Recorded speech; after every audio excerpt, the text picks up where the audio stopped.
Aleluia. Amém, queridos. Neste mesmo espírito, mantenha os teus olhos fechados. Deus, em nome de Jesus, eu oro, Pai. Eu clamo, Senhor, em nome de Jesus, que tem todo o poder. Que os nossos ouvidos, eles sejam abertos nessa noite. Querido, coloca a mão agora sobre os seus ouvidos. E se você tem fé, declare: Senhor, abre os meus ouvidos. E abre também o meu coração. E coloca a mão no seu coração, para que eu possa receber da tua palavra nesta noite. Deus, em nome de Jesus, nós clamamos por isso. Que isso seja uma verdade. Que isso se transforme numa verdade, Pai, para todos aqueles que se achegaram e que têm sede aqui nessa noite. Em nome de Jesus, coloque-se no seu lugar nessa hora. Eu quero desejar uma boa noite a todos vocês que se achegaram até aqui nesse domingo. Para quem não me conhece, meu nome é Gabriel e eu quero trazer uma palavra da parte do Senhor Jesus para a sua vida nessa noite. Quantos recebem essa palavra? Quantos recebem um direcionamento do Espírito Santo aqui nessa noite? Diga amém. Amém. A igreja está empolgada hoje ou a igreja está com sono? Quantos estão empolgados aqui para o que o Senhor vai fazer? Eu vejo uma igreja viva nesse lugar. Eu vejo uma igreja aqui queimando pelo Senhor Jesus, amém? Queridos, eu quero falar para vocês. O Senhor Jesus está vivo. Quantos creem que o Senhor Jesus está vivo? E Ele está vivo porque Ele ressuscitou. Está lá, ó, estamos alinhados. Tiago está alinhado comigo, amém. Ele está vivo porque o Senhor Jesus, Ele ressuscitou. Ressurreição. Nós vamos falar sobre isso aqui nessa noite. E para falar sobre ressurreição, nós vamos abrir a nossa palavra, a palavra de Deus, desculpe, sua Bíblia, no livro de João, no capítulo 19, lá no versículo 28. João 19, capítulo 19, versículo 28. Nós vamos falar um pouco aqui primeiro sobre a morte de Jesus. E a palavra começa dizendo assim: mais tarde, sabendo então que tudo estava concluído, para que a Escritura se cumprisse, Jesus disse: tenho sede. E ali tinha uma vasilha, cheia de vinagre. E então, embeberam uma esponja nela, colocaram a esponja na ponta de um caniço de isopo, ergueram até os lábios de Jesus para que ele bebesse. Tendo provado, Jesus disse: está consumado. E com isso curvou a sua cabeça e entregou o seu espírito. Versículo 31. O dia era o dia da preparação, e o dia seguinte seria um sábado, especialmente sagrado. Como não queriam que os corpos permanecessem na cruz durante o sábado, os judeus pediram a Pilatos que mandassem quebrar as pernas dos crucificados e retirar os corpos. Vieram então os soldados, quebraram as pernas dos primeiros homens crucificados e, em seguida, do outro homem. E quando chegaram em Jesus, constatando que já estava morto, não lhe quebraram as pernas. Ao invés disso, um dos soldados perfurou o lado de Jesus com uma lança e logo saiu sangue e água. Quantos já viram essa cena aqui em algum filme da paixão de Cristo, da Páscoa, da morte de Cristo? O soldado estende a lança e ele perfura Jesus para conferir se ele estava morto. E depois, aquele que o viu disso deu testemunho, e o testemunho é verdadeiro. Ele sabe que está dizendo a verdade, e é testemunha para que todos creiam. Essas coisas aconteceram para que se cumprisse a Escritura: nenhum dos seus ossos seria quebrado. E como diz a Escritura no outro lugar, olharão para ele,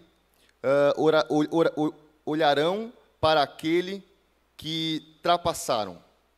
Então aqui a gente finaliza no versículo 37 essa leitura da morte de Cristo. E entra no versículo 38, no sepultamento, que fala assim: depois disso, José de Arimateia pediu a Pilatos o corpo de Jesus.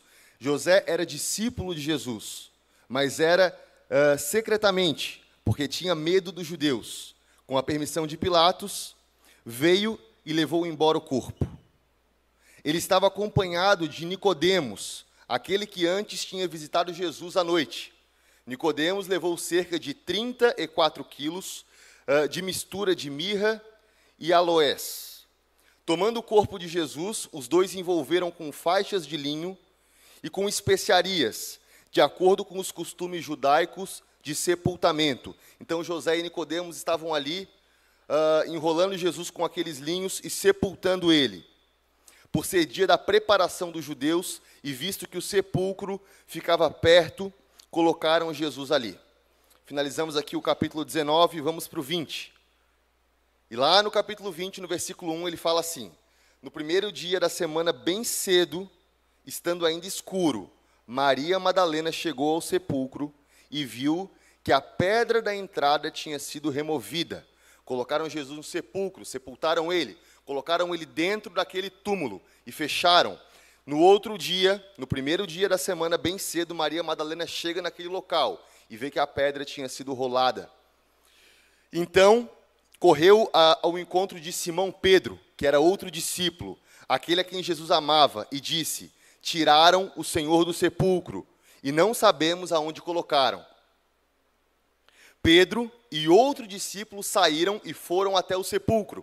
Os dois corriam, mas o outro discípulo foi mais rápido do que Pedro, e chegou primeiro no sepulcro.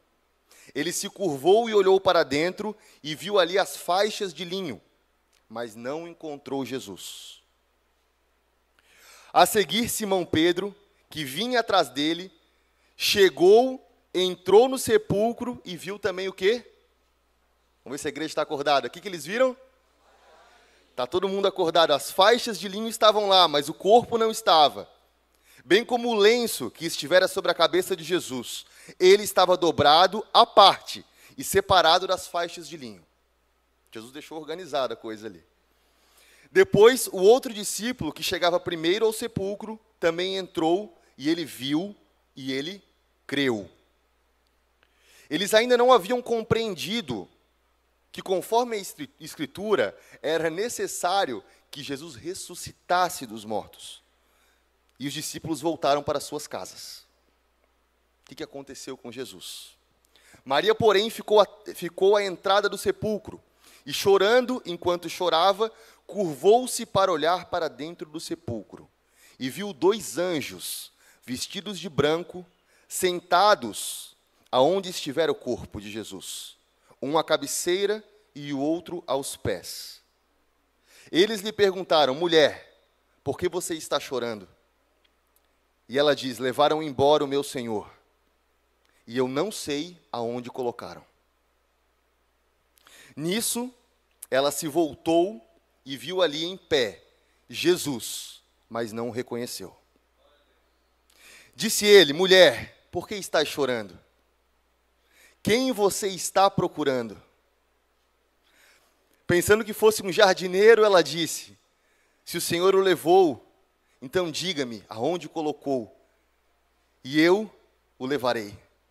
E Jesus olha para Maria e diz, então, voltando-se para ele, Jesus olha para Maria e diz: Maria. E então, voltando-se para ele, Maria exclamou em aramaico: Rabone, que significa mestre. E Jesus disse: não me segure, pois ainda não voltei para o Pai. Vá, porém, a meus irmãos e diga: eu estou voltando para o meu Pai, Pai de vocês, para meu Deus e Deus de vocês. Maria Madalena foi e anunciou aos discípulos: eu vi o Senhor, e contou o que ele lhe dissera. Aqui a gente para no 18 e a gente já vai continuar, porque eu quero chegar lá no 24, e aí a palavra vai começar. A palavra já começou. Mas aí algo especial que Deus tem para vocês e para nós nessa noite vai começar a ser falado. Queridos, a gente está falando até aqui sobre a morte, o sepultamento, e a gente está começando a falar agora sobre a ressurreição. Maria foi a primeira que viu Jesus ali. Tinham dois anjos, um na cabeceira e um nos pés, da onde ele tinha sido colocado. E ela chorava procurando o mestre. E quando ela se vira, ela vê um homem que ela pensa que é um jardineiro. E ela questiona: onde é que ele está? Aonde o colocaram? Me fala, que eu vou buscar e o levarei. E nessa hora Jesus fala: Maria. E ela reconhece o mestre. E ela fala: Rabone, que significa mestre. E então Jesus fala com ela: vai e fala para eles que eu estou aqui e que eu vou para o meu Pai, mas estou entre vós. Logo depois disso, ao cair da tarde, daquele primeiro dia da semana, estando os discípulos reunidos e de portas trancadas por medo dos judeus, Jesus entrou, pôs-se no meio deles e disse: a paz seja com vocês. Tendo dito isso, mostrou-lhes as mãos e o lado. E os discípulos alegraram-se quando viram o Senhor. Novamente Jesus disse: a paz seja com vocês. E assim como o Pai me enviou, eu vos envio. E com isso, soprou sobre eles e disse: recebam o Espírito Santo. Olha só que forte isso, querido. Versículo 22. Agora 23. Se perdoarem os pecados de alguém, estarão perdoados. Se não os perdoarem, não estarão perdoados. E aí, versículo 24. Tomé, chamado Dídimo, um dos 12, não estava com os discípulos quando Jesus apareceu na casa. Os outros discípulos lhe disseram: nós vimos o Senhor. Mas ele disse: se eu não vir as marcas e os pregos nas suas mãos, e não colocar o meu dedo aonde estavam os pregos, e não puser a minha mão no seu lado, então eu não vou crer. Sabe aquela coisa quando a gente fala assim: cara, eu não acredito. Quantas vezes a gente fala isso, né, a semana toda, e até muitas vezes de uma forma costumeira? Sério, não acredito. Eu acho que Tomé falou muito mais do que um sério não acredito. Ele falou: se eu não colocar a mão aonde eu vi sendo pregado, e a mão do lado aonde eu vi sendo a lança entrar, eu não vou acreditar. Eu não acreditarei. E aí ele faz o seguinte: uma semana mais tarde, os seus discípulos estavam ali outra vez, e Tomé com eles, e apesar de estarem trancadas as portas, Jesus entra e se coloca no meio deles de novo e fala: a paz seja com vocês. E aí Jesus chega e fala para Tomé. Imagina, cara, Jesus entrou naquele lugar. Jesus chegou de novo naquele lugar uma semana depois. Tomé já tinha falado isso há uma semana atrás, e ele devia estar matutando isso todos os dias e pensando: será que era verdade? Será que não era? Só que aqui fala o seguinte: uma semana mais tarde, os seus discípulos estavam ali outra vez. E Tomé já estava com eles. E apesar de estarem trancadas as portas, Jesus entra. E aí quando Jesus se coloca ali, ele fala: paz seja com vocês. Eles estavam num lugar fechado, as portas estavam trancadas. E de repente Jesus entra. Jesus se faz presente, e eles devem pensar: como assim? Da onde tu vieste? E ele se achega no meio deles e fala: paz seja com vocês. E aí Jesus vai direto ao ponto. Sem rodeios, ele fala: Tomé, imagina a cara de Tomé. Se coloca no lugar de Tomé nessa hora. Você é um discípulo, você andava com o mestre. Você não queria que ele fosse crucificado e morto. E você está sofrendo com aquela perda momentânea, porque você está imaginando o mestre se foi. E de repente rumores dizem: ele está vivo, ele ressuscitou. E ele fala: cara, eu só acredito se eu ver. Não pode. Ele morreu, ele estava lá na tumba. Ele foi colocado e sepultado lá por José e Nicodemos. Não dá, é impossível. Só que os caras falam: não, é verdade, a gente viu ele, estava aqui. E aí, de repente, Tomé, o próprio, está lá de novo com os caras na casa, e está com tudo fechado, porta fechada. E aí entra Jesus. E aí ele vai direto em quem? No próprio Tomé. E aí ele fala assim, lá no versículo 27. Coloque o dedo aqui e veja as minhas mãos. Estenda a mão e coloque aqui do meu lado. Pare de duvidar e creia. E disse Tomé: Senhor meu e Deus meu. E Jesus diz: porque me viu, você creu. Felizes os que não viram e creram. Querido, o versículo 29, ele está falando nessa noite com a minha vida e com a tua vida. O versículo 29, ele está falando sobre um Jesus que ressuscitou, que está vivo, e que bendito é aquele que não viu, mas creu. Talvez esse seja só o começo daquilo que Jesus ainda vai falar aqui nessa noite. Mas eu quero que você se atente, que você é bem-aventurado. Muitas vezes eu pensei, eu era pequeno, eu estava na igreja. Para quem não sabe, não conhece um pouco da minha história, os meus pais, o pastor Renato, a pastora Magali, eles se converteram logo que eu nasci. E eu fui criado em meio à comunidade, em meio à igreja. E ainda na minha infância, na escola bíblica, conhecendo a palavra de Deus, conhecendo a doutrina, a sã doutrina da palavra de Deus, muitas vezes eu pensei no meu coração de criança, como eu queria ter visto o Mestre, como eu queria ter caminhado com Ele, como eu queria ter tido a oportunidade de ter sido discipulado por Ele. Cara, aqueles discípulos, eles tiveram muita sorte, eu pensava. Porque eles estavam lá, juntinho com Ele, recebendo um ensinamento direto da fonte. E quando eu comecei a amadurecer um pouco mais, e entrar numa fase adulta, e o meu coração começou a virar um coração um pouco mais endurecido, eu comecei a entender o que a palavra diz, quando nos ensina que o nosso coração deve ser como o de uma criança. Muitos estavam lá, e não creram que Ele era o Messias. Mas 12 caras muito loucos resolveram largar tudo o que estavam fazendo e acreditar naquele que se disse o Nazareno, improvável, rei dos judeus, que nasceu em uma manjedoura, e largaram tudo para fazer aquilo, ou a missão, que nos faz ouvir a palavra nessa noite de domingo.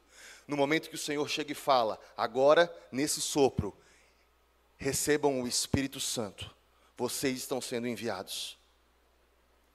Cara, será que nós, que muitas vezes temos tudo, todos os sinais, prodígios e maravilhas, para acreditar nessa palavra, estamos aqui de pé, estamos aqui mais uma vez ouvindo, mais uma vez com a oportunidade de processar o que a palavra de Deus nos diz. Nós que estamos aqui vestidos, num ambiente como esse, talvez com o mínimo do conforto, né, que nós precisamos, sentados,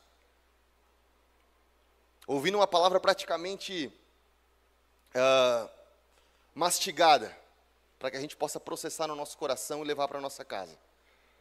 Será que nós, mesmo nesse cenário, muitas vezes não temos tanta dificuldade de entregar por completo e viver esse evangelho?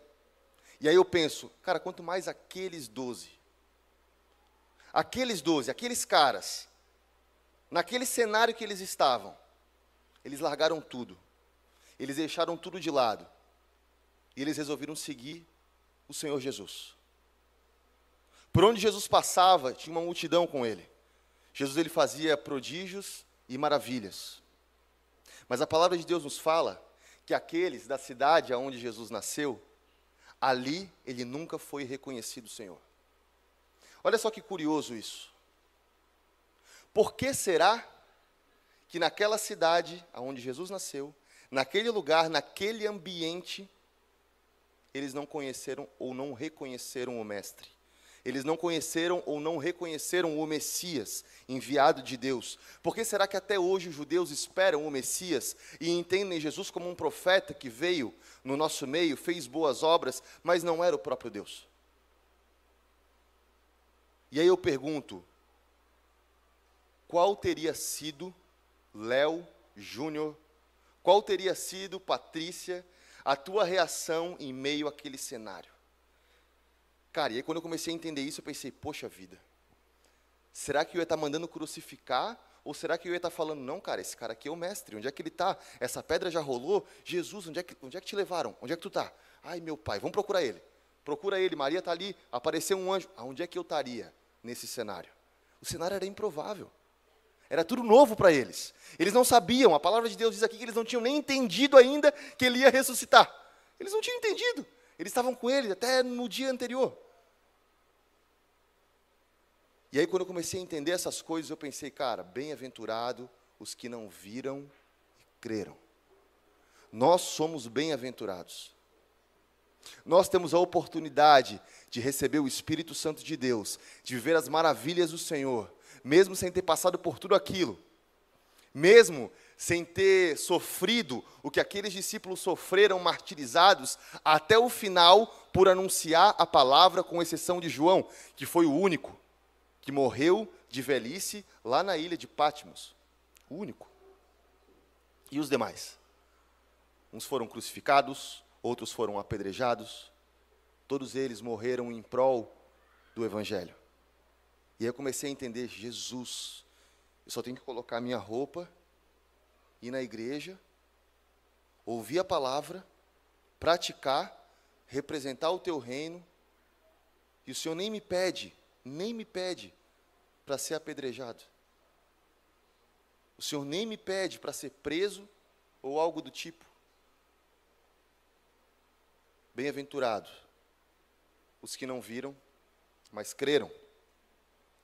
Queridos, Jesus ele realizou na presença dos seus discípulos muitos outros sinais milagrosos que não estão registrados nesse livro, mas estes foram escritos para que vocês creiam que Jesus é o Cristo, o Filho de Deus, e crendo tenham vida e vida em seu nome.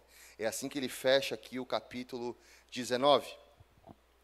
E agora, o capítulo 20. E agora a gente vai voltar lá para o capítulo, aqui, ó, 14. Volta um pouquinho na tua Bíblia. Beleza. Lemos o capítulo 19, lemos o capítulo 20.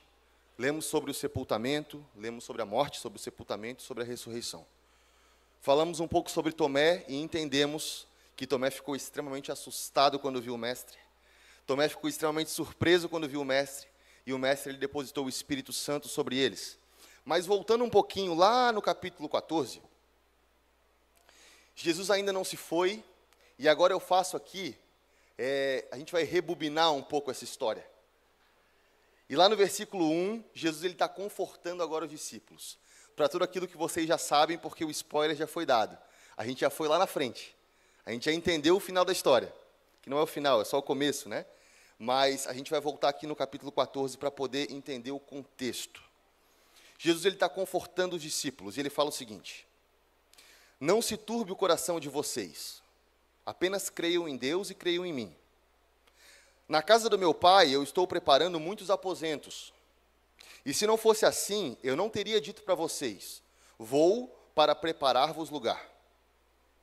E quando eu for preparar lugar, eu voltarei, e eu vos levarei para mim, para que vocês estejam aonde eu vou estar. Todo mundo comigo até aqui? Amém? Vocês conhecem o caminho para onde eu vou. Ele pega e joga essa. E aí quem é que vem de novo, gente? Quem que vem de novo? Passa aí. Tomé. Lá vem o Tomé. E aí olha só o que ele fala. Olha só que legal isso aqui. Tomé chega e fala assim: Senhor, a preocupação dele. Tomé devia ser um cara meio preocupado, meio ansioso. Ele fala assim: ó, Senhor, não sabemos para onde vais. Como que nós vamos poder saber o caminho para chegar até lá? Imagina, o mestre está ali no meio deles. Eles estão caminhando junto ali, 3 anos, caminhando. E aí, de repente, Jesus fala, ó, estou indo para a casa do meu pai e estou indo preparar a morada. Mas não se turba o coração. Crede no Pai e crede também em mim. Eu estou preparando um lugar e vocês conhecerão o caminho. O que tu falaria, Yuri? Meu Deus, será que ele falou esse caminho em algum momento e eu não peguei? Não anotei. Ai, manda a localização. Não tinha como mandar a localização. E aí, o que Jesus fala? É a grande sacada. Jesus fala o seguinte: Jesus respondeu, eu sou o caminho, eu sou a verdade e eu sou a vida, e ninguém vem ao Pai senão por mim. Cara, e aí a gente começa a discutir aqui muitas vezes o que é religião, como é que vai, todos os caminhos levam a Deus, que legal, uau, vou lá para o meio da natureza, ver a queda da cachoeira, a cachoeira é Deus, tudo é Deus, o passarinho é Deus.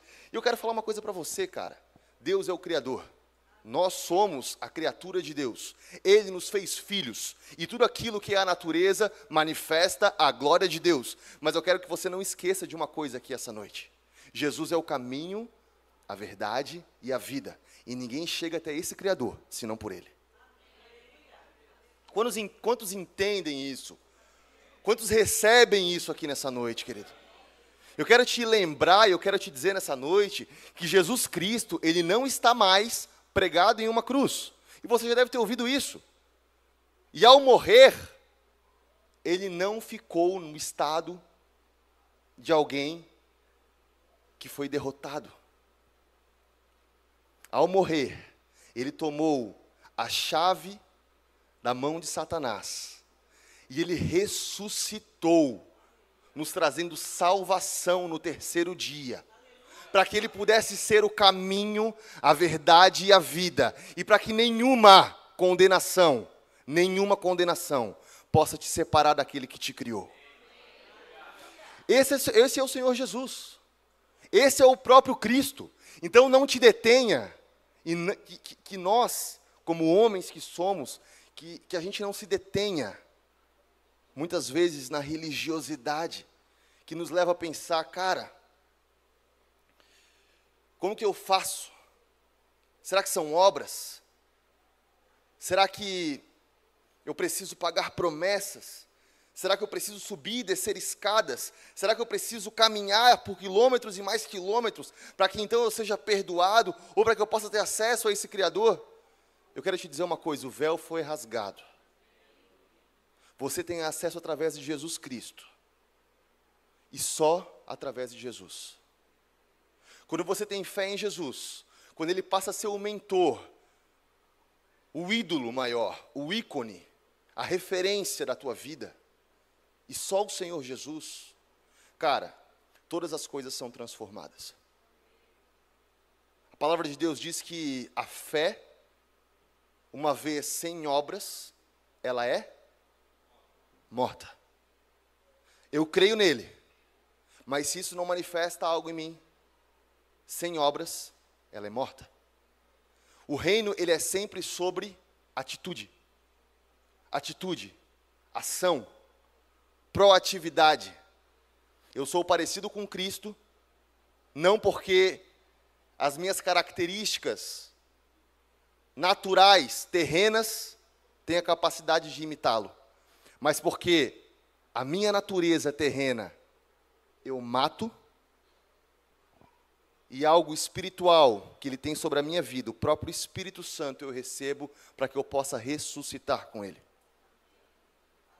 Muitas vezes a gente está na igreja, a gente não consegue entender isso.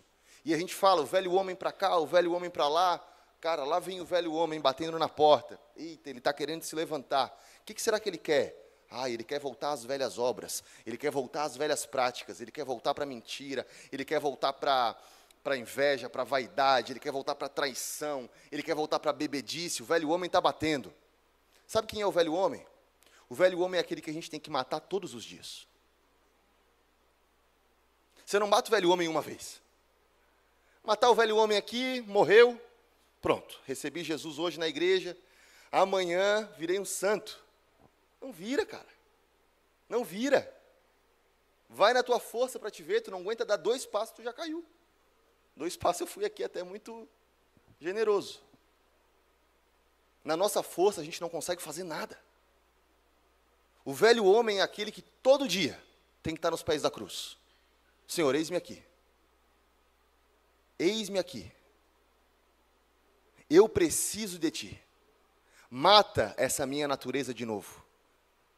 O Teu Espírito Santo tem o controle e a morada, porque eu recebo ser uma nova criatura em Cristo Jesus. Todos os dias, e dia após dia. Porque senão vai chegar um dia, cara, que você não vai vir na igreja, porque você vai sentir, poxa, eu não estou bem hoje, mas eu não sou digno de ir na igreja. Não sou. Lá na igreja, o cara tem que ir quando o cara está bem. Quando o cara está se sentindo, tipo, agora eu estou um pouquinho mais regrado, então dá para ir na igreja. Já estou mais alinhado, né? Já parei de beber, já parei de fumar. Cigarrinho, de vez em quando, ainda desenterro um pouco, mas acho que dá. Já dá para dar uma frequentada. Não, cara. Ele veio para quem? A palavra de Deus diz, para os sãos ou para os doentes? Ele veio para os doentes, Ele veio para a gente, para a gente. Não existe um maior do que o outro nesse lugar. Não é porque eu estou aqui em cima e eu posso descer, o pessoal da mídia me mata. Nem sei, vou testar vocês agora. Vamos ver se vocês conseguem filmar isso aqui. Galera, não tem ninguém aqui um maior do que o outro. A gente está todo mundo no mesmo nível aqui. É um corpo. Vocês estão entendendo isso? É uma mão, é a outra, é um pé, é o outro pé. Isso aqui é por organização, para vocês conseguirem ver, prestar atenção. O que está sendo falado aqui em cima é no poder e autoridade do nome de Jesus. Eu não estou falando nada em meu nome aqui. Eu quero que vocês entendam que eu não sou nada, e absolutamente nada, mas Cristo pode ser tudo em mim. Eu quero que a igreja entenda que, independente do teu estado ou condição, tu tens que estar aqui sentado, ouvindo a palavra e apto a praticar no dia seguinte. É sobre isso. Deixar o Senhor Jesus operar é você ser um vaso moldado na mão dele, pronto para ser quebrado todo dia. Porque me desculpa, cara, tu vais pecar. Tu vais cair de novo. Pô, mas eu fui batizado. Quantos aqui são batizados? Essa igreja está batizada, hein? Quantos aqui ainda não se batizaram? Tem uma galera para batizar. Vai ter batismo. Terça-feira tem discipulado. Galera, olha só. O batismo, ele significa você morrer para uma velha vida e você nascer de novo. E para isso, o batismo demanda uma consciência. Jesus Cristo foi batizado por João Batista. E João falava assim, eu não sou digno de te batizar. Tu não precisas nascer de novo. Tu és o próprio Deus. Ali naquele batismo inicia o ministério de Jesus. E ele faz para dar exemplo aos demais. Ali o Senhor rasga o céu e fala, este é o meu filho amado, a quem me comprazo. Ele deu o maior exemplo. Ele se batizou depois de adulto, com entendimento do que estava fazendo, para que todos os demais pudessem também ter entendimento e no momento apropriado pudessem matar a sua natureza e nascer de novo, ter uma oportunidade de uma nova vida. Isso é o batismo. Se você ainda não tinha entendido, cara, corre para se batizar. Porque todo aquele que crê e for batizado será salvo. É o que a palavra de Deus nos garante, é o que ela nos assegura. Jesus está nos dando um caminho. Tomé está perguntando, onde é que é? Qual que é o caminho? Manda a localização. E ele fala, eu sou o caminho, a verdade e a vida. E ninguém vem ao Pai senão por mim. Então é tudo através dele, é tudo através do próprio Cristo. E Jesus fala o seguinte, versículo 7. Se vocês realmente me conhecessem, conheceriam também o Pai. Já agora vocês o conhecem, e já agora vocês o têm visto. Olha a provocação que Jesus faz, do nada. Se vocês me conhecessem, conheceriam o Pai. Mas já agora vocês conhecem, porque já agora vocês têm visto. E aí vem Filipe. Aí Filipe vem, tipo com TDAH aqui na história. Porque Filipe fala assim, ó, Senhor, então nos mostra o Pai, e isso nos basta. Filipe devia ter TDAH. Ele acabou de falar. E é claro que isso é uma brincadeira, né, queridos? Mas olha só o que Jesus fala para ele. Como é que Jesus responde com amor para Filipe. Filipe, você não me conhece, Filipe? Mesmo depois de eu ter estado com você durante tanto tempo. Filipe, quem me vê, vê o Pai. Como você pode dizer, mostra-nos o Pai? Eu acabei de falar. Quem me vê e quem me conhece, já vê o Pai. O Pai estava nele, o Pai estava com ele, o Pai estava sendo representado ali pelo próprio Cristo. E aí Jesus fala assim, você não crê que eu estou no Pai e que o Pai está em mim? Está provocando ele aqui, perguntinha. E aí ele fala, as palavras que eu digo não são apenas minhas. Ao contrário, o Pai que vive em mim está realizando aqui a sua obra. Creiam em mim quando eu digo que eu estou no Pai e que o Pai está em mim. Ou, pelo menos, creiam por causa das mesmas obras. Olha só, galera. Jesus está tentando falar o seguinte. Eu sei, cara, que vocês estão na humanidade de vocês. E eu sei que é difícil acreditar, de repente. Vocês escolheram me seguir. Eu sou o Messias. O Pai está em mim, o Pai está em mim e eu estou nele. E o Pai é o Criador, é aquele que eles estavam procurando, que eles estavam incessantemente querendo encontrar, era o próprio Deus, e Jesus está falando, está aqui, está revelado, mas era carne e osso, e era físico o negócio, eles podiam ver. E aí eu volto lá no meu coração de criança, eu queria estar ali, olhando para ele, olha Jesus, está fácil, né?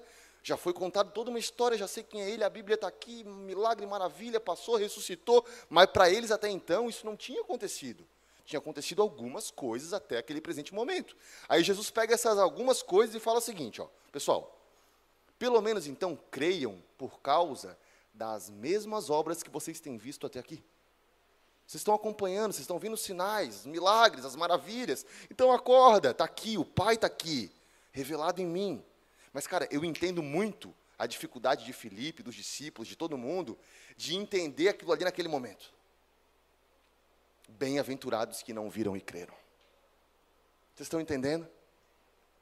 Vocês estão compreendendo? Quantas vezes a gente não quer ser João, né, cara? Pô, o discípulo amado, estava lá, recostando a cabeça no colo de Jesus. Que maravilha. Que bênção. Será que a gente já está fazendo isso? Tem misericórdia da minha vida, Senhor. E muito obrigado pelo tempo chamado hoje. Porque se o Senhor me colocou aqui hoje, é porque eu tinha que estar aqui hoje. Para receber o Senhor no meu coração. Continuando, versículo 12. Digo a verdade, aquele que crê em mim fará também as obras que eu tenho realizado. Fará coisas ainda maiores do que essas, porque eu estou indo para o meu Pai. Ele está anunciando de novo que está indo embora. Mas aquele que está em mim, obras maiores fará. João capítulo 14, versículo 12. No versículo 13, e eu farei o que vocês pedirem em meu nome. Então, para que o Pai seja glorificado no Filho. O que vocês pediram em meu nome, assim eu farei. Quando Jesus fala isso para aqueles discípulos, no versículo 15, ele já vai lá e já dá uma calçada neles. Porque tu pensa, Léo, de repente Jesus pega e fala o seguinte, a galera está um pouco insegura ali, está tentando entender o contexto. Jesus está prenunciando que ele vai sair fora, que ele vai ter que ir para o Pai. De todo jeito, Tomé está preocupado onde é que ele vai. E já quer saber onde é que é para não se perder. Filipe está falando, mas onde é que está o Pai? Fala onde é que está o Pai, está apavorado. Está falando, o Pai está aqui.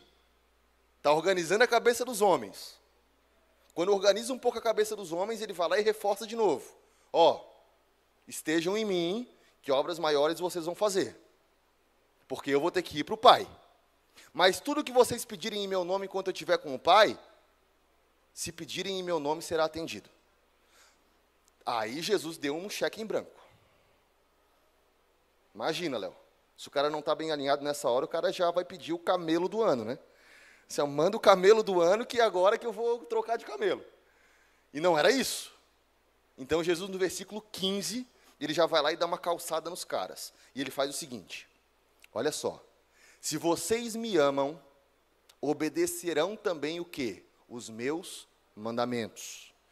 E eu pedirei ao Pai, e Ele dará a vocês outro conselheiro para estar com vocês para sempre. O Espírito da verdade, o mundo não pode receber, porque não o vê e também não o conhece. Mas vocês o conhecem, pois Ele vive e vive com vocês e estará com vocês. Ele está começando a apresentar aqui o Espírito Santo. E ele está falando o seguinte, se vocês me amam, amam também os meus mandamentos. Tudo que vocês pedirem em meu nome, respeitem também os meus mandamentos. Respeitem também os meus preceitos. Respeitem as minhas ordens. E eu vou deixar, para vocês não se perderem nos pedidos, um conselheiro. Que aí esse vai caminhar todo dia com vocês. Tem dúvida? Pergunta para ele. Será que é de Deus? Aí a gente fica naquela, né? Cara, será que é de Deus? Eu dei um exemplo na célula na sexta. Eu falei assim, poxa, será que é de Deus? Eu vou fazer uma oração forte para o Enio se apertar financeiramente, mas se apertar até o ponto de ele vender o carro dele bem baratinho para mim, porque eu estou querendo trocar de carro.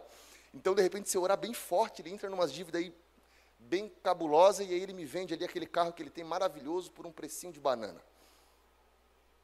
Gente, é descabido, né? O que eu estou falando aqui, é lógico, é um exemplo totalmente ridículo, né, Enio? Até porque o teu carro vale muito mais do que um preço de banana. E aí eu vou chegar ali e eu vou pedir, então, para que o Léo, que chegou aqui agora na igreja, uma bênção, está junto com a gente. Acho que o Léo está aparecendo demais, está se destacando muito. Vamos apagar um pouquinho o Léo, vamos apagar um pouquinho o Léo. Não, vamos começar a orar, então, de repente, para ele ficar doente. Ele fica uns 3 domingos sem vir e aí, pronto, resolve. Gente, olha só que absurdo. Que loucura, que devaneio que eu estou falando aqui. Mas por que eu estou provocando vocês em exemplos totalmente esdrúxulos? Porque às vezes a gente faz isso em coisas que a gente não percebe. E a gente não sabe consultar o conselheiro e perguntar, será que é de Deus? Vamos falar de uma coisa um pouco mais sutil aqui? Poxa, cara, será que eu me dou em namoro? Quantos estão solteiros aqui? Olha o solteiro da igreja aí, gente. Jesus amado, Leozinho está o primeiro. Léo, deixa comigo que hoje eu vou te promover aqui nessa noite. Cara, sabe o que eu estou falando para vocês? Eu já tive solteiro lá nos meus 17 anos, estou com a minha esposa aí, vai fazer, nossa, só uma vida. A gente fez 10 anos de casado. São 16 anos juntos. E aí, quando eu conheci a minha esposa na igreja, ela tinha 14 anos, eu 17. O Rony e a Fabiana congregavam junto com a gente.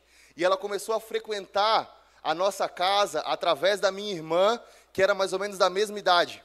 Olha o perigo. E aí eu já estava lá preparado com o meu violão, né, Léo?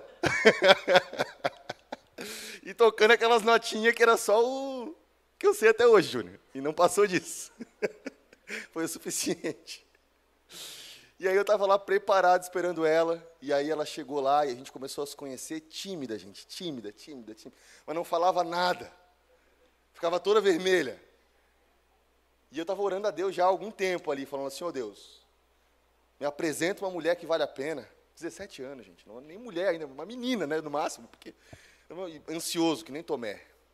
Eu falava assim, Deus, me apresenta uma mulher, uma varoa, porque eu não quero sair ficando com essas meninas por aí, me perdendo no mundo, e, sabe, entregando aquilo que o Senhor me deu de tão sagrado, de uma maneira que o mundo oferece.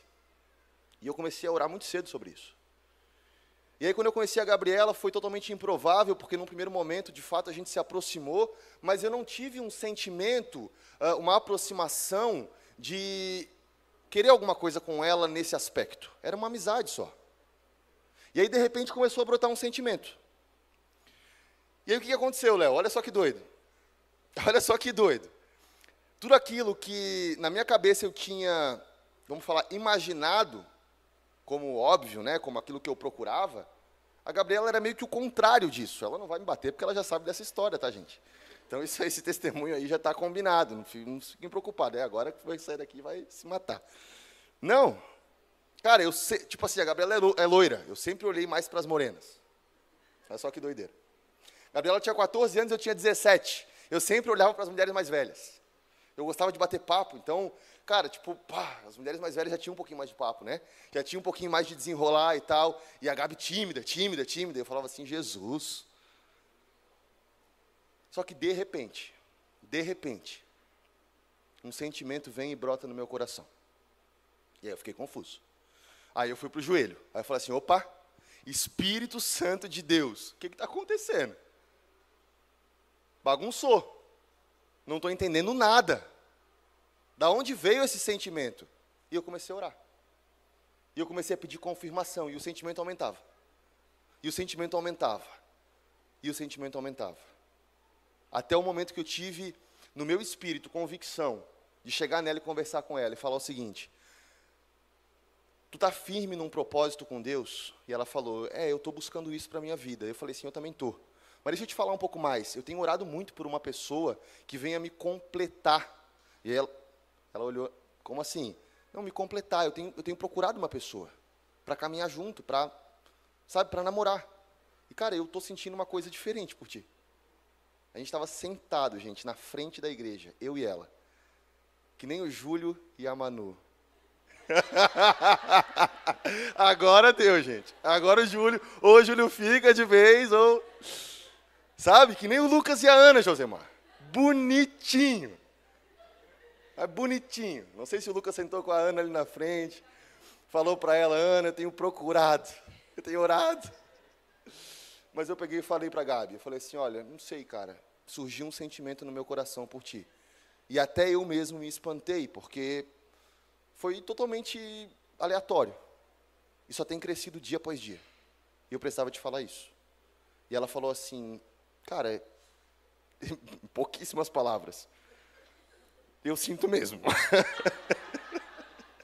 Foi só isso que deu tempo de ela falar. E depois ficar vermelha. Eu sei, que bom, né? Pelo menos eu tomei um toco.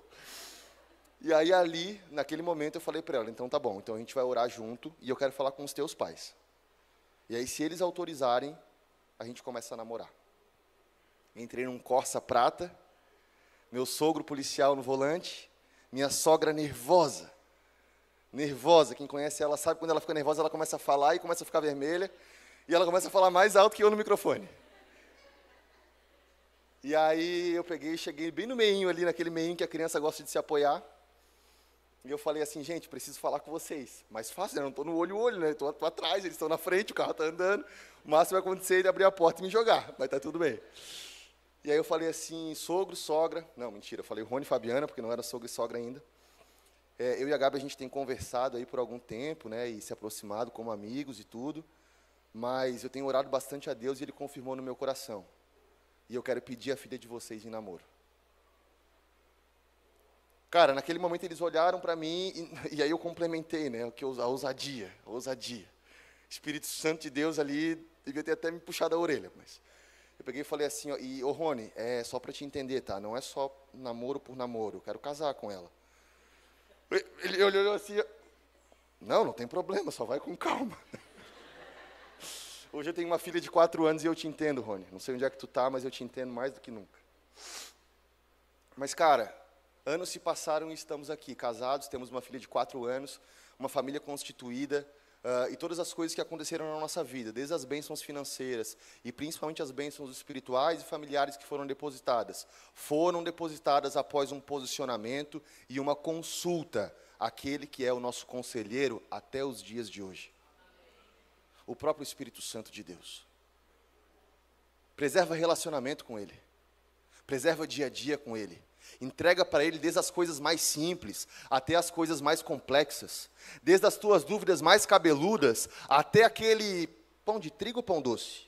Ai, não sei. Pô, Espírito Santo de Deus. Cara, eu estou falando sobre intimidade aqui. Eu estou falando sobre melhor amigo. Eu estou falando sobre um caminhar, um andar com Ele. Um andar com o Espírito Santo é ter intimidade de melhor amigo com Ele. Jesus falou: eu estou no Pai, e o Pai está em mim.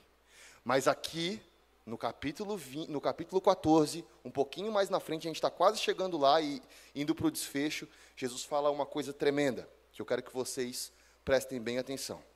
Fala assim: se vocês me amam, então obedecerão os meus mandamentos. Eu pedirei ao Pai, e Ele vos dará um conselheiro, o Espírito da verdade. Eu não vos deixarei órfãos, eu voltarei para vocês.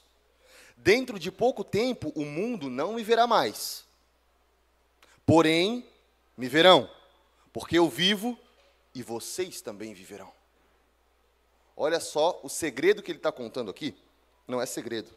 Mas se você passar muito rápido por esse versículo, você não entende. Então, vamos voltar nele aqui, ó. Dentro de pouco tempo, o mundo não me verá mais, ele está falando. Vai embora. Está falando isso desde o começo, né? A galera está apavorada. Dentro de pouco tempo eu vou ter que ir. Mas, porém, ainda assim me verão. Pô, que contraditório, cara. Dentro de pouco tempo o mundo não me verá, mas ainda assim o mundo me verá. Parece que Jesus estava pensando o quê? Só que daí ele complementa: porque eu vivo, vocês também viverão. Ele está querendo dizer o seguinte: porque eu vivo, vocês também viverão, e eu viverei através de vocês pelo meu Espírito. Vocês entendem o que é ser um cristão? Ser um cristão é representar Cristo, é fazer parte dessa unção. Cristo é o ungido, essa unção está sobre nós. Hoje nós somos chamados filhos, representamos o reino, e somos sim, como Cristo, ou representantes dele, aqui na terra, para fazer obras maiores. Porque eu vivo, vocês viverão. É isso que ele está falando. Porque eu vivo, vocês também viverão.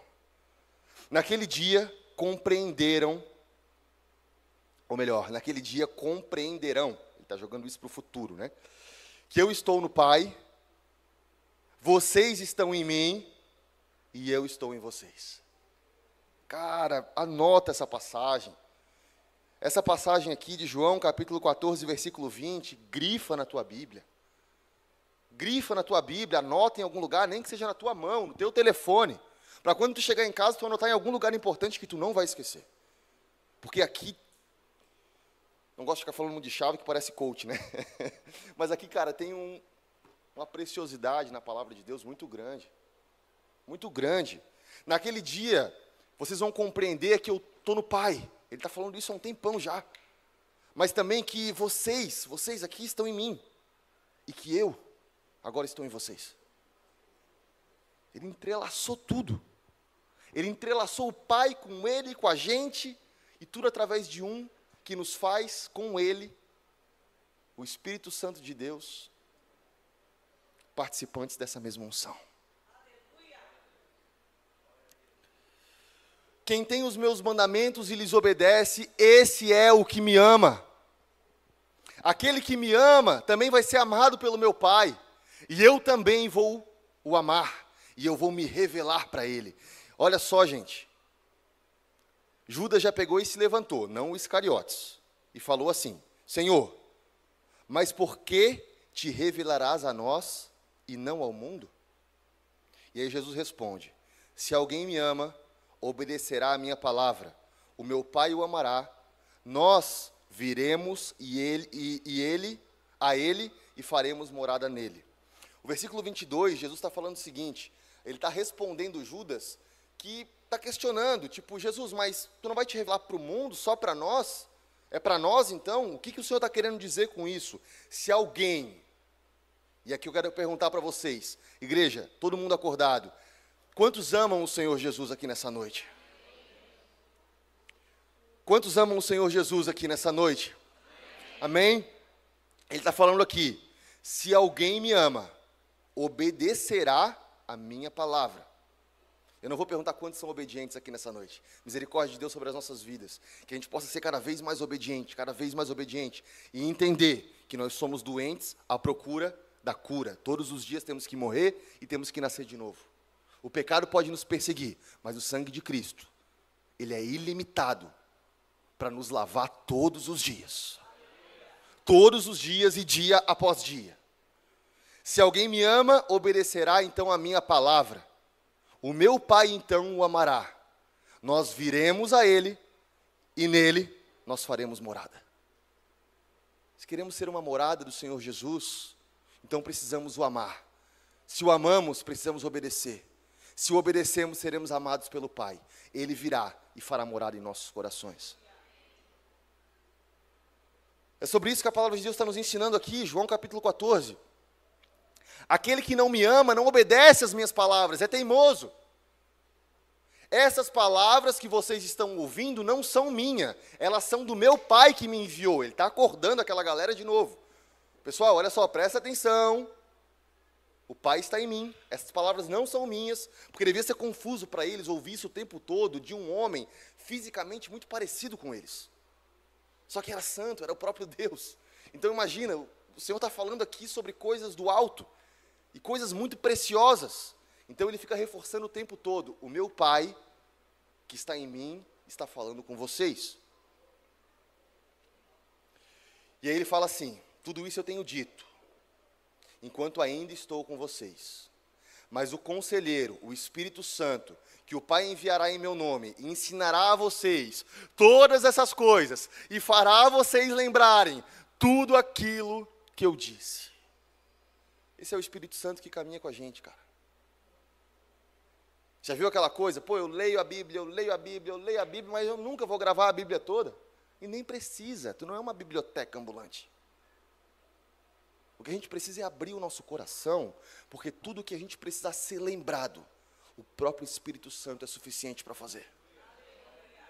Então dedica tempo na palavra, mesmo sem entender. Eu vou lá e eu abro a palavra, João capítulo 14. Vou entender aqui essa passagem. Caramba, Jesus está falando com os caras, Tomé já se levantou. Agora veio Filipe. O que Jesus estava querendo dizer para ele? E aí a gente sai de cena. Já li meu capítulo de hoje. Vou para o meu trabalho. De repente, em meio às circunstâncias, o Espírito Santo vem, e ele vem, tá? Ele vem. E ele simplesmente lança a palavra na tua boca. O Espírito Santo é aquele que lança a palavra na tua boca quando tu te propõe a ser um canal limpo para ser usado por Ele. E ser um canal limpo para ser usado por Ele é quando tu entende que é menos de mim e mais de ti.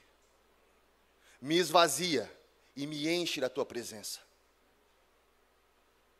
Eu ouvi sobre algo que mexeu muito comigo através de um homem de Deus, e ele foi questionado quanto às opiniões dele ou as opiniões que ele tinha mudado no último ano, sobre as coisas que ele pensava. Estava num podcast, eu acho que eu já falei sobre isso aqui, e aí ele é questionado e o entrevistador fala um pouquinho para a gente sobre as opiniões que você mudou no último ano, coisas que você pensava de uma forma e agora você pensa de outra. E aí ele falou assim, deixa eu te falar uma coisa, eu sempre procuro não expor muito a minha opinião, eu falo muito mais sobre aquilo que está escrito. Porque falando sobre o que está escrito, eu não me contradigo. E falando sobre o que está escrito, eu não incorro nesse risco de ter que ficar o tempo todo retratando as coisas que um dia eu falei. Cara, quando você for pegar um microfone na mão para pregar, não fala sobre a tua opinião. Fala sobre a palavra. Lê a palavra, abre a Bíblia, expõe. Eu aprendi isso com o pastor Renato. Ainda quando ele fazia o seminário, ele chegava em casa e às vezes, meu pai, quem conhece, sabe, cara, ele é intenso demais. Que nem eu. Intenso pro lado, às vezes, ruim da coisa. O pai pegou uma... Eu vou contar aqui para vocês. Como é que está o tempo aí? Que horas tem? Estourado, né? Como sempre, 9h18. Mas bem rapidinho, só para contar uma história para a igreja. Meu pai, quando eu era muito pequeno, em um determinado momento, ele se apaixonou por aquário. Ele botou um aquário lá em casa. Na cômoda do meu quarto. Tinha um aquário gigante. Os peixinhos lá, tudo nadando e bonito, uma bomba de ar. Dava comida para os peixes. Limpava o aquário dentro do box do banheiro. Era uma maravilha, adorava o aquário. Era o aquário para todo lado. Aí desencarnou do aquário. O aquário ficou lá, virou depósito de coisa dentro do vidro do aquário. Os peixes morreram, acabou o aquário, nunca mais, eu não quero mais saber de aquário. Deu, vou fazer barco. E aí lá foi ele fazer os barcos. Antes ele fez avião, começou a fazer avião. Aí ele fazia os caminhãozinhos para mim. Começou devagar, né? Até chegar na indústria náutica. Quem conhece meu pai sabe que ele já fez de tudo, cara. O homem é um MacGyver. Mas aí ele chegou no barco. Daí no barco ele falou, não, agora eu vou levar a sério esse negócio do barco aqui. Aí conheceu um cara, acho que era Laurinho o nome dele, não era? Laguna, né?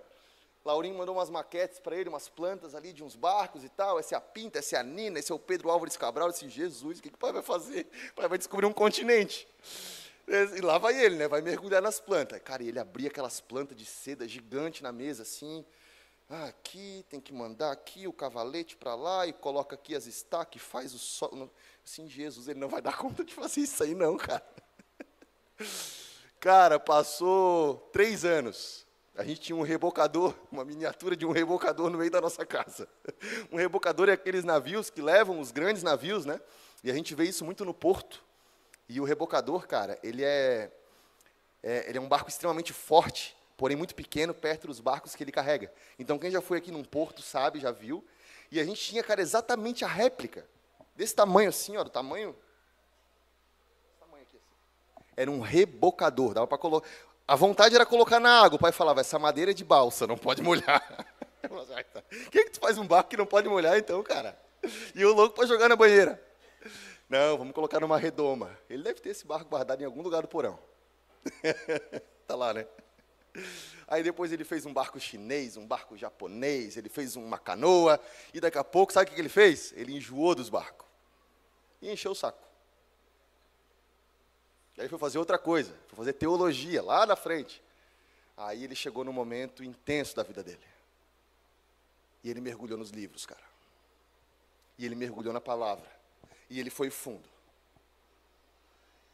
E em algum momento mais difícil da vida dele, porque eu acompanhei, eu devia ter uns 12 ou 13 anos, quando tudo estava certo para dar errado, se é que vocês me entendem, ele resolveu virar uma chave. E aí ele falou o seguinte: olha, se é que está tudo certo para dar errado, então eu vou fazer tudo o que eu puder para dar certo. E eu vou entregar a minha vida por completo para essa obra, para esse chamado, para esse ministério, e eu vou estudar. Ele entrou no seminário, ele começou a se dedicar, ele começou a estudar, e quem conhece meu pai aqui há muitos anos sabe que ele tinha dificuldade de pegar um microfone para ler um versículo na célula. O pastor Renato tinha muita dificuldade, ficava muito nervoso, pela falta de visão e também pela timidez, de chegar num grupo familiar onde tinham poucas pessoas, abrir a boca para ler uma passagem. E geralmente quem fazia isso era a pastora Magali. E aí ele realmente mergulhou nesse processo e com muita intensidade. Deus ele vem e ele faz o seguinte: és tu, o improvável, que eu vou usar para encher um salão no Balneário do Estreito. O Senhor ele não te chama porque tu estás capacitado.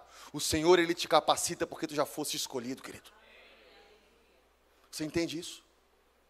Não importa a tua especialidade.